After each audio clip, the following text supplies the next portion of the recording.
Look at the function y equals x squared times sine of x. What do you notice? There are two separate functions here. X squared is one function, sine of x is another, and they are multiplied together. That multiplication is the trigger for the product rule. Now, here's a very common mistake. Some students try to do this. Take the derivative of x squared, which is 2x, take the derivative of sine x, which is cosine x, and multiply them together to get 2x cosine x.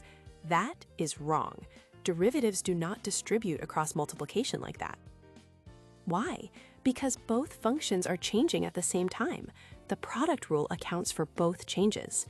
Say the rule out loud first because it's easier to remember verbally. Derivative of the first times the second plus the first times the derivative of the second. One more time. Differentiate one, leave the other alone, then switch. In symbols, we write d over dx of uv equals u prime v plus uv prime. Now let's apply it carefully.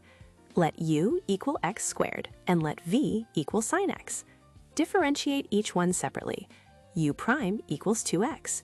V prime equals cosine x. Now plug into the product rule. dy over dx equals u prime v plus uv prime. Substitute each piece slowly.